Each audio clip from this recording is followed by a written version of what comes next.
इससे बहुत ज़्यादा बातचीत हो रही है कि आखिर ऐसी क्या रीज़न्स हैं जिनकी वजह से बहुत ज़्यादा दुनिया में अनरेस्ट हो चुका है। इस हवाले से बहुत कम बात हुआ करती थी। या दूसरी रीज़न ये थी कि उस ज़माने में फ़िज़िकल एक्टिविटीज़ इतनी ज़्यादा थी और ये बहुत ज़्यादा जो अभी गैजेट्स मुझे ऐसा लगता है लोगों के पास टाइम ही नहीं था इस चीज़ के बारे में सोचने का। जो साइकियाट्रिस्ट हैं या साइकोलॉजिस्ट हैं वो कहते हैं कि आप फ़िज़िकल एक्टिविटीज़ में इन्वॉल्व हों। पहले फिजिकल एक्टिविटी होती थी वो कम हो गई है। जी बिल्कुल, अभी आप एक और मिसाल देखें ना कि हम अपने बचपन में ये जो फास्ट फूड थी ये एक हम लोगों के लिए बहुत ज़्यादा लग्जरी हुआ करता। बिल्कुल ऐसा ही है। शहरों की तरफ लोग मूव कर चुके हैं। आपके पास एक छोटा सा बेबी है और उसके हाथ में, मैं तो आजकल लिखते हैं पे मोबाइल फ़ोन है, कोको मेलन एक कोई भी वीडियो वो देखता है तो मुझे ऐसा लगता है वो इतना ज़्यादा इन्वॉल्व हो जाता है कि वो अपने ही माइंड के अंदर उसकी इमेजेस बनाना स्टार्ट कर देता है।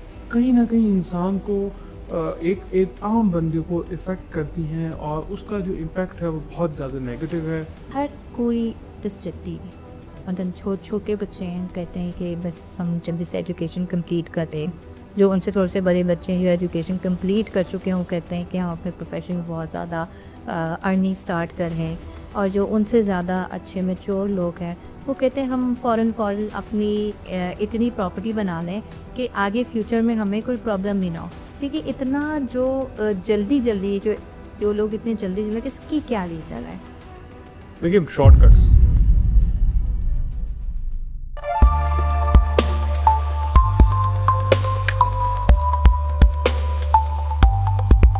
अस्सलाम वालेकुम, welcome to my YouTube channel Sarina vlog. कैसे हैं आप?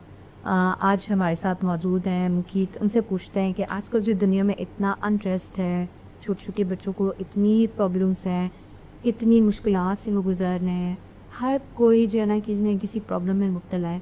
तो आज मुकीत से डिस्कस करते हैं कि इसकी क्या रीज़न है। Thank you so much for having me on your show.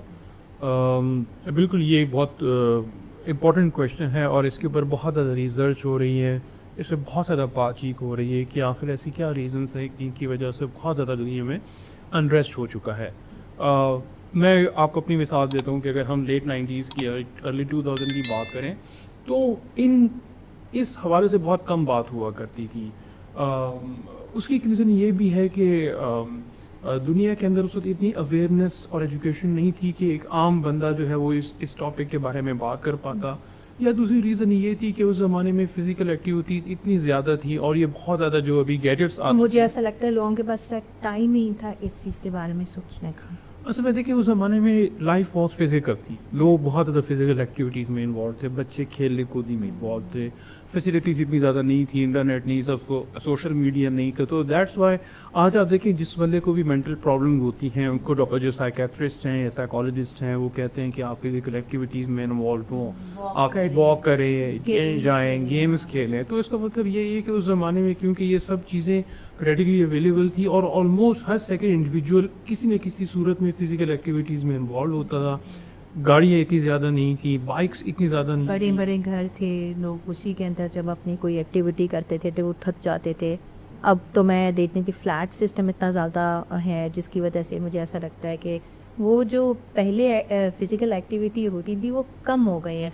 और वैसे तो हम कहते हैं कि हमें बहुत सारी फैसिलिटीज़ मिल चुकी हैं, लेकिन मुझे ऐसा लगता है कि वो फैसिलिटीज़ हमारी हेल्थ के लिए अब अच्छी नहीं है। जी बिल्कुल, अभी आप एक और मिसाल देखें ना कि हम अपने बचपन में ये जो फास्ट फूड थी ये एक हम लोगों के लिए बहुत ज़्यादा लग्जरी हुआ करता। बिल्कुल ऐसा ही है। लेकिन आज अगर आप देखें जो आजकल का बच्चा है वो इसको अपना राइट कंसीडर करता है। हम अगर पहले महीनों में करते थे तो वो भी दिनों में, हफ्तों में इसको कई टेक होता है। तो अब लाज़मी सी बात है कि इन सब चीज़ों को अगर आप एक्यूमुलेट करें या सम अप करें तो आपको पता चलता है कि बहुत बड़ी रीज़न्स हैं कि हम लोगों का लाइफस्टाइल चेंज हो गया है। अनड्यू अर्बनाइजेशन हो गई है।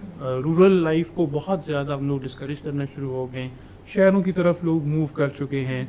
और फिर एक और जो बहुत बड़ी रीज़न है वो है सोशल मीडिया प्लेटफॉर्म्स।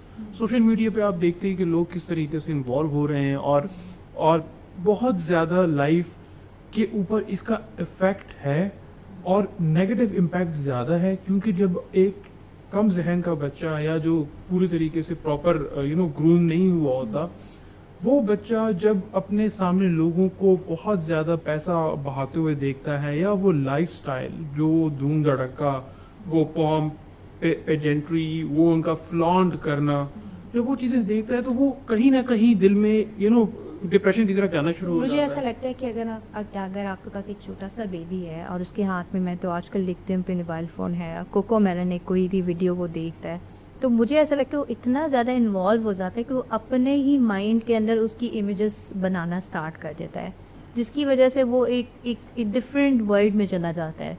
और फिर रियलिटी में ऐसा कुछ होता नहीं है। इसी तरह छोटे बच्चों की तरह थोड़े जो बड़े बच्चे होते हैं, यंगस्टर्स होते हैं, वो भी इमेजिन कर रहे होते हैं कि लोग क्या कर रहे हैं और हम क्या कर रहे हैं, हमारा कैसी ज़िंदगी, हमारा कैसा लाइफस्टाइल है।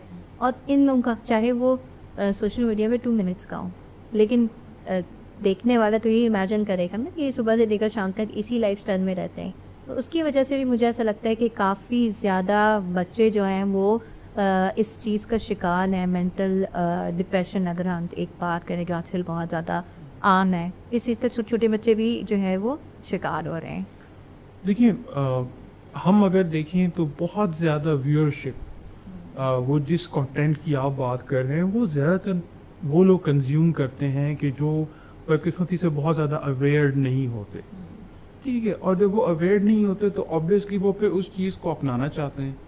जो अपना नहीं सकता तो वो फिर कहीं ना कहीं दिल के अंदर वो इस बात को फील करता है और वो डिप्रेशन में चला जाता है, या फिर वो कोई एक मिसकंडक्ट की तरफ चला जाता है, कोई ऐसी एक्टिविटी में इन्वॉल्व हो जाता है कि जो ओवरऑल सोसाइटी के लिए और उसकी अपनी ज़ाती नुकसान पे होती है। तो कहने का मकसद ये है कि जो सोशल मीडिया की जो जो जो चाको चौंध है और जो उनकी जो धूम है, जो उनका एक चीज़ें हैं, तो वो कहीं ना कहीं इंसान को एक आम बंदे को इफ़ेक्ट करती हैं और उसका जो इम्पैक्ट है वो बहुत ज़्यादा नेगेटिव है और उसके हम कॉन्सिक्वेंसेस अभी देख रहे हैं, फील कर और रहे हैं। एक और चीज़ मैंने नोट की है कि हर कोई डिस्ट्रिक्टी, मतलब छोटे बच्चे हैं, कहते हैं कि बस हम जल्दी से एजुकेशन कंप्लीट कर दें। जो उनसे थोड़े से बड़े बच्चे हैं जो एजुकेशन कंप्लीट कर चुके हैं, वो कहते हैं कि हम अपने प्रोफेशन में बहुत ज़्यादा अर्निंग स्टार्ट कर हैं। और जो उनसे ज़्यादा अच्छे मैच्योर लोग हैं, वो कहते हैं हम फ़ौरन अपनी इतनी प्रॉपर्टी बना लें कि आगे फ्यूचर में हमें कोई प्रॉब्लम भी ना हो। देखिए इतना जो जल्दी जो लोग इतने जल्दी इसकी क्या रीज़न है? देखिए शॉर्टकट्स, शॉर्टकट्स। हाँ, ये क्यों है शॉर्टकट्स, उसकी रीज़न मैंने आपको बता दी है कि जब सोशल मीडिया पे हम देखते हैं कि इजी मनी है, जब हम देखते हैं कि आईटी बेस्ड जो जो काम हो रहा है उसके अंदर बहुत जल्दी इवन मैंने कुछ लोगों को देखा है जो पाकिस्तान में बैठ के जो है वो अमेरिका की जॉब्स कर रहे हैं और फिर वहाँ से डॉलर्स में अपनी सैलरी खेल रहे हैं। तो वो भी ऑब्वियसली एक ऐसे बच्चे के लिए जो अमेरिका की कंपनी में काम नहीं करता, वो पाकिस्तानी रुपीज़ में काम कर रहा होता है, तो वो फिर अपना जब एक दूसरे के साथ कंपैरिजन करते हैं तो वो फिर डीमोटिवेट हो जाते हैं। देखिए हमने ये बात बड़ी डिटेल से बात की है कि ये सारे फैक्टर्स मिल के एक ऐसी सिचुएशन बनाती है कि जिसके अंदर इंसान या एक नॉर्मल बंदा जो है वो डीमोटिवेट होता है, क्योंकि एक्सपोजर बहुत ज़्यादा हो गया। ऑलमोस्ट हर दूसरे बंदे का एक्सपोजर है और हम एक्सपोजर डिफरेंट हम सिचुएशंस में हमारा एक्सपोजर हो रहा है और हर बंदे का जो सिचुएशन के साथ डील करने का तरीका है वो मुख्तलिफ है। अब अगर एक एजुकेटेड पढ़ा लिखा बंदा उस सिचुएशन में एंड अप होगा तो वो डिफरेंट तरीके से बिहेव करेगा, और एक कम एजुकेटेड बंदा होगा तो उसका जो डील करने का तरीका है वो डिफरेंट होगा। अब वही मैंने आपको बताया कि सोशल मीडिया मौजूद तो सबके लिए है। अब उसमें जो कम एजुकेटेड लोग हैं, लेस ग्रूम्ड लोग हैं, उनके चांसेस ज़्यादा है डिस्ट्रैक्ट होने के इन कंपैरिजन टू वो कि जो एजुकेटेड है। हाँ, ये एक हकीकत है। चांसेस तो उनके पास ज़्यादा है, बिल्कुल ज़्यादा है, लेकिन एजुकेटेड बंदा भी डिप्रेस्ड है। बिल्कुल है। वो डिप्रेस्ड क्यों है कि वो जब देखता है वो कहता है कि मैंने एक बहुत उम्दा एजुकेशन हासिल की, लेकिन उसका जो आउटकम है वो उस लेवल का नहीं है, तो वो ऑटोमेटिकली डिप्रेशन में चला जाता है या किसी और मिसकंडक्ट में चला जाता है। ये इसकी रीज़न है जो मैं समझ पाया हूँ। ये कोई हतमी रीज़न नहीं है, ये कोई फाइनल रीज़न नहीं है। डेफिनेटली इसको कोई निगेट। आप मुझे बताएं कि अब हमें कौन से ऐसे एक्शंस लेने चाहिए जिसकी वजह से हम इस तरह की चीज़ों में इन्वॉल्व ना हो और अपने माइंड को बिल्कुल पॉजिटिव रखें, और डिप्रेशन से, एंजाइटी से अपने आप को बचा सकें? इसमें सबसे इम्पॉर्टेंट चीज़ है कि हमें अवेयरनेस फैलानी चाहिए। जिसके पास ये इन्फॉर्मेशन आती है वो लोगों तक ये इन्फॉर्मेशन पहुंचाए।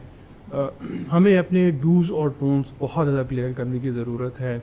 हमें ये अवेयरनेस फैलाने की ज़रूरत है कि जो हम 2, 4, 5 मिनट की पोस्ट देखते हैं ये रियलिटी नहीं है। उनसे हम इम्प्रेस हमसे हम ज़्यादा इम्प्रेस ना हो, हम अपने कैरियर को परस्यू करें, पॉजिटिव रहें, फिज़िकल एक्टिविटीज़ करें, गेम्स खेलें, जितना हो सके अपनी ज़ात को 1, 1.5, 2 घंटे दें। और वो ये है कि आप फ्रेश एयर में जाएं, शाम का टाइम, रात का टाइम, वॉक करनी है वॉक करें, गैजेट्स को इस्तेमाल करें लेकिन बेयर मिनिमम उतना करें कि जितनी उसकी रिक्वायरमेंट है, उसको सेकंड हैबिट ना बना लें।